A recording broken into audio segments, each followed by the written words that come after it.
В эфире программа «Актуальное интервью». С вами Дарья Короленкова. Здравствуйте. Современное состояние республики характеризуется миграцией населения с сельских поселений в центральные города и районные центры.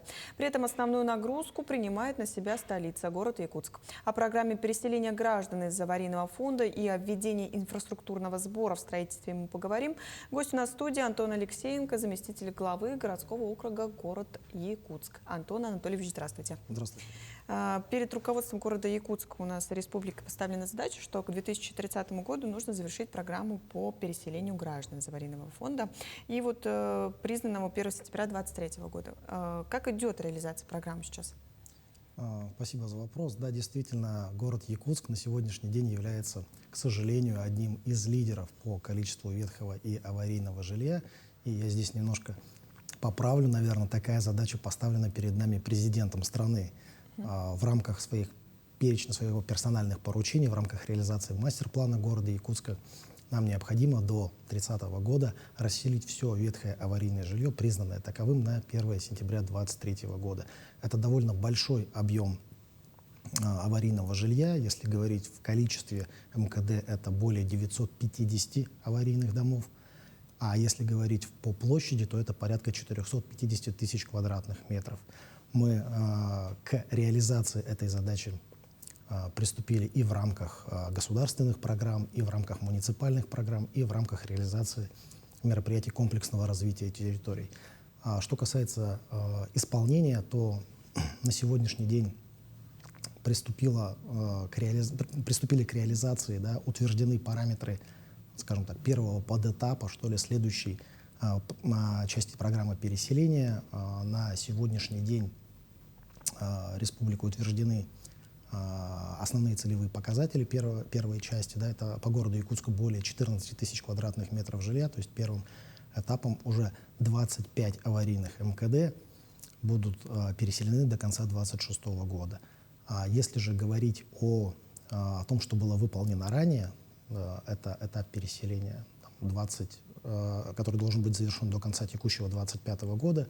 Ранее аварийными были признаны 165 МКД, и на сегодняшний день из почти 55 тысяч квадратных метров жилья непереселенными остается только 16 жилых помещений. Это сугубо частные истории, связанные с тем, что некоторые граждане у нас территориально сейчас не находятся на территории города, где-то идут судебные решения, еще они не завершены, где-то не завершена, собственно, сдача этих жилых помещений. Но вот для сравнения, да, за прошлый этап мы переселили 165 МКД, а до 30 года необходимо еще 950. То есть это очень серьезная задача, поставленная руководством страны, но мы готовы к ее реализации. Из каких источников финансируется программа переселения? Ну, в основном, конечно, это средства федерального бюджета с софинансированием средств бюджета государственного, ну, то есть республиканского, и муниципальная программа. Вот для понимания, из средств муниципального бюджета за прошлый период мы расселили более 400 жилых помещений, тоже порядка 14 тысяч квадратных метров, и ежегодно тратим средства из муниципального бюджета для исполнения судебных решений, для того, чтобы расселять аварийные дома, признанные таковыми в рамках комиссии по предотвращению чрезвычайных ситуаций. Ну, в целом это консолидированный бюджет и, конечно же, средства внебюджетные, которые тратят застройщики на расселение аварийных МКД в рамках комплексной застройки. Куда переселяют жители аварийных домов сейчас?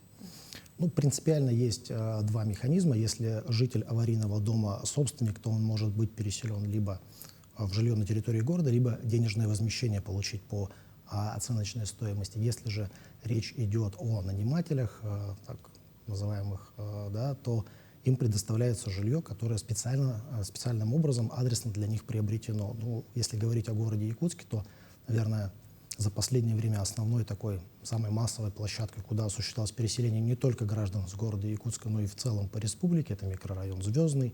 Там вводится довольно большое количество нового жилья, но также есть и другие адреса, по которым закупаются квартиры в рамках аукционов.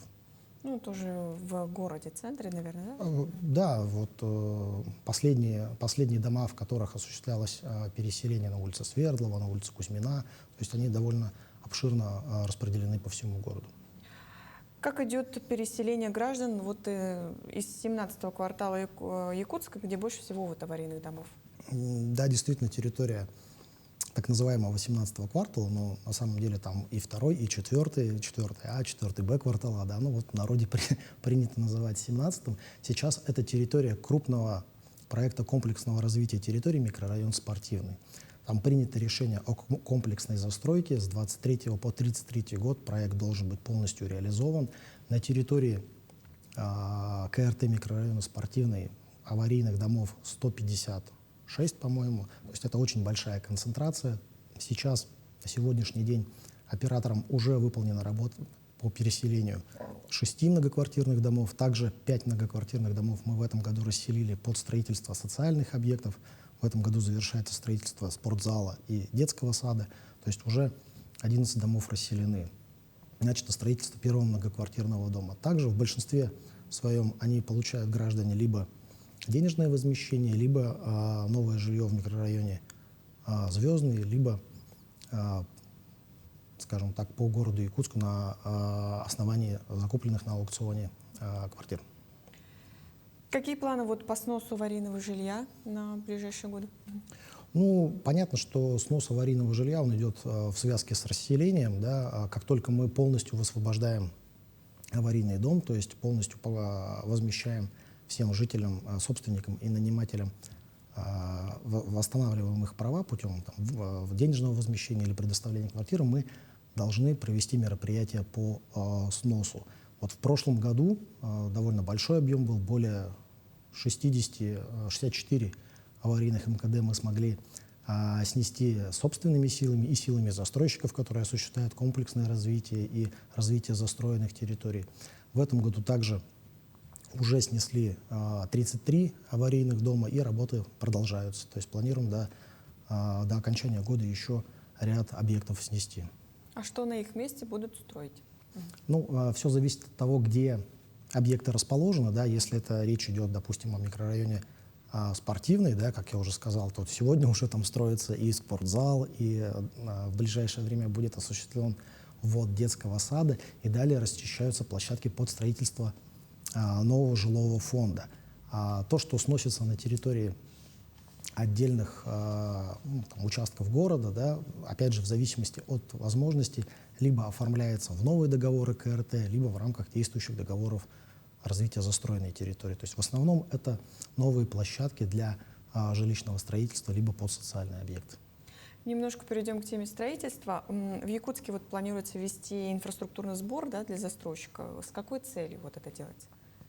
Ну, честно говоря, цель, она здесь одна, и она понятная. Город Якутск очень динамично растет. Мы все видим, что каждый год осуществляется прирост населения, каждый год у нас в школу идет все больше и больше детей, которые ранее были даже у нас вне поля зрения. Это означает, что и внутренняя миграция существует. И на сегодняшний день темпы жилищного строительства в значительной степени обгоняют темпы строительства социальной инфраструктуры. И это несмотря на то, что в последние годы какое-то просто невообразимое количество образовательных учреждений было построено за последние 5 лет. Это 14 объектов образования.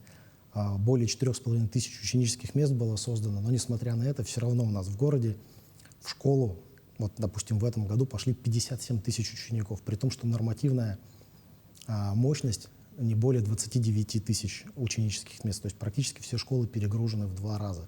И у нас, конечно же, стоит задача компенсировать этот дефицит. Мы понимаем, что у нас есть краткосрочные, долгосрочные планы социально-экономического развития. Мы знаем, сколько и какие объекты образования в ближайшее время мы построим с привлечением средств федерального бюджета, регионального бюджета, вообще всех имеющихся механизмов.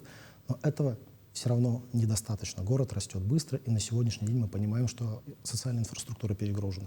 Поэтому было принято решение разработать такой проект инфраструктурного сбора от застройщиков, которые осуществляют строительство путем точечной застройки, не комплексного развития территорий, и пропорционально вводимой площади, да, предусмотреть инфраструктурный сбор, который бы сугубо целевым образом пошел на создание социальной инфраструктуры. А в каких вот регионах есть опыт применения вот такого сбора?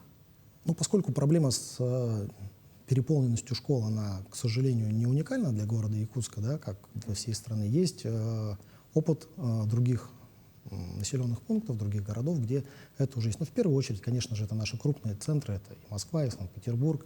В Омске такой проект реализован, проект реализован в Перми, сейчас активно внедряется в Казани, в Новосибирске, поэтому не сказать, что мы изобрели велосипед, да, мы пошли по пути положительного опыта наших коллег, соседей, ну и в целом видим, что там эта программа, скажем так, работает, да, этот инструмент.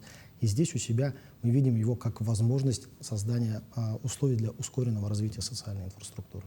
Ну, то есть на строительную отрасль очень даже влияет. Ну, надо понимать, что без параллельного развития социальной инфраструктуры, да, развитие жилищного строительства в принципе невозможно. Мы не можем постоянно культивировать историю, когда у нас с каждым годом все больше и больше и больше нагрузка на социальные объекты. Поэтому если мы хотим строить дальше жилье, реализовывать программу переселения, создавать возможность для наших граждан покупать новое жилье, улучшать свои жилищные условия, мы параллельно должны создавать социальную инфраструктуру. Если мы этого делать не будем, то и стройка у нас встанет. И как этот сбор будет работать в Якутске? Ну, мы предполагаем, что это будет осуществлено в рамках соглашения между застройщиком и окружной администрацией, в зависимости от требуемой обеспеченности, да, от площади жилья, которое будет застройщик вводить, заключается соглашение, которое будет регламентировано у нас нормативно-правовым актом, который мы планируем утвердить уже на ближайшей сессии Якутской городской думы, это будет в конце ноября. В рамках этого соглашения средства сугубо целевым образом поступают в бюджет города Якутска, далее они оформляются в муниципальную программу развития социальной инфраструктуры и тратятся исключительно целевым образом на создание новых объектов образования, на реконструкцию существующих школ, да, для увеличения их мощности, на подготовку участков под строительство новых школ, которые будут построены в рамках реализации мастер-плана города Якутска, потому что, к сожалению, как я вот раньше уже говорил выше, да, у нас большой объем аварийного жилья, и где-то у нас и территории, которые могли бы стать будущими школами, обременены этим аварийным фондом, в том числе для того, чтобы освободить эту территорию и построить будущую школу. Эти средства тоже целевым образом могут быть направлены на подготовку инженерной инфраструктуры. То есть все это так или иначе будет связано с созданием новых ученических мест. На каком этапе сейчас находится процесс введения инфраструктурного сбора? Можно? Да, ну, эта работа нами ведется уже определенное время. Конечно, это, скажем так, новые правила игры, которые формируются для застройщиков, мы это прекрасно понимаем. Процесс утверждения нормативно-правового акта он зарегламентирован, да. Мы сейчас и работаем, значит, в рамках встреч с депутатами, в рамках общественных обсуждений.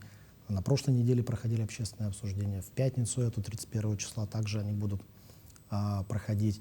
Также проведена оценка регулирующего воздействия, сейчас она в стадии оформления. В общем, все шаги, которые необходимо сделать для того, чтобы понять, действительно, на правильном ли пути мы находимся, мы в обязательном порядке делаем. И вот принятием решения Якутской городской думы уже этот нормативно-правовой акт должен быть финализирован. После этого мы приступим к процедуре подписания соглашений с застройщиками, и далее уже в рамках новых взаимоотношений будем выдавать разрешение на строительство и уже планировать к созданию новую социальную инфраструктуру.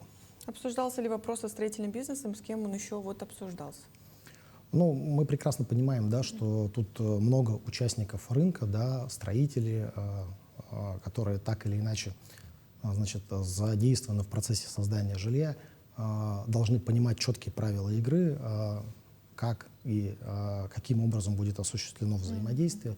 Поэтому со строителями мы тоже неоднократно встречались и в рамках общественных обсуждений, в рамках рабочих встреч. Да, пока не все до конца приняли эту новую норму, да, которую мы хотим ввести. Но есть ответственные, сознательные строительные компании, которые прекрасно понимают, да, что нужно двигаться вперед. Уже сейчас готовы двигаться в этом направлении и поддерживают нас. Некоторые, к сожалению, пока еще до конца не поверили в эту историю, но я думаю, что путем как раз переговоров, взаимодействия мы доведем все до разумного завершения и таким образом будем улучшать качество жизни наших горожан. Надеюсь, всех успехов в будущем. Антоний Антонович, спасибо, что к нам пришли, рассказали такую подробную информацию. Спасибо, всего доброго. Это была программа «Актуальное интервью». До встречи.